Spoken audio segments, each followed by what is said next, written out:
Spaces. Living spaces.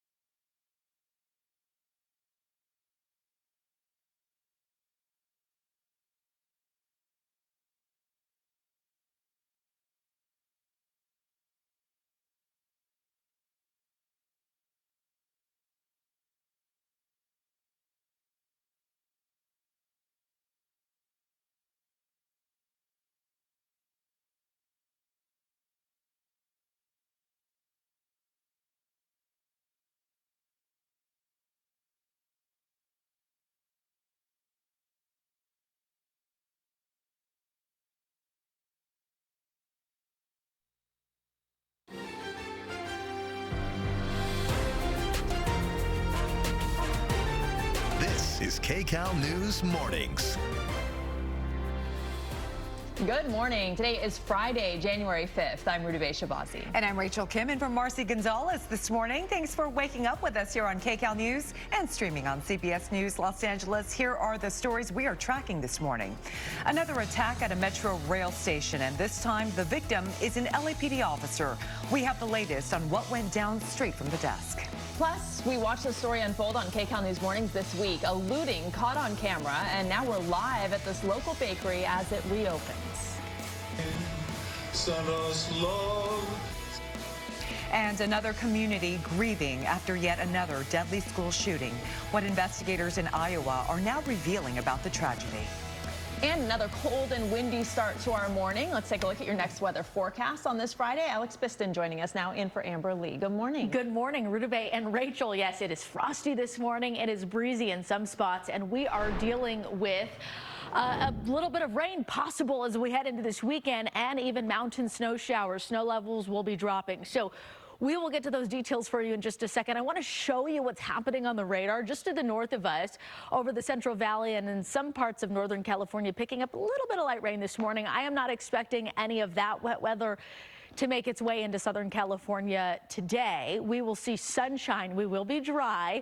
But to start off the morning, I know you're getting up, you're getting ready to maybe leave the house, go to work this morning. It is cold, downright cold across the Inland Empire. This is where we have a frost advisory in effect. So temperatures are hovering in the 40s and even 30s to start off the day. By this afternoon, we will feel temperatures rising into the 60s. We'll feel upper 50s in the high desert with 40s across our mountain communities. So dry today. Changes in store as I am tracking the chance for light rain as we head late Saturday into early Sunday. But I think the bigger impact is going to be the wind, as we will see those strong northerly winds set up, impacting a lot of communities.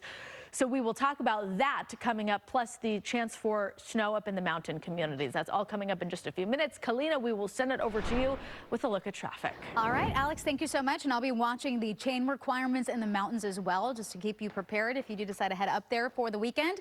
Cajon Paso right behind me. It is slow this morning. This is our next traffic camera. You'll only see this camera here on KCAL News, and it is just really slowing down. We had an incident earlier. That incident cleared, but now it's just really slow. So we're seeing about a 27-minute commute. Most of the traffic is right around the 138. This is probably adding the actual incident itself about 10 minutes to your commute. So if you're planning on leaving at 6:30, you might want to give yourself an extra 10 minutes of cushion time. Here's the rest of the Inland Empire this morning. The 91 looks great until you get to the 241. So just keep that in mind. Overall, though, leaving Corona heading into Orange County, that'll take you 19 minutes. And SkyCal overhead, I didn't have time to label this, but this is the 101 through Hollywood, and you can start to see some of that traffic building, mostly in the southbound direction heading into downtown, and leaving you with a look of LA right now, where we do have slowing on the 5, making your way into the downtown area. Rudabe, back to you. Kalina, thank you. We have developing news right now. An LAPD officer taken to the hospital after an attack at a metro station. Assignment manager Mark Liu is at the desk with details.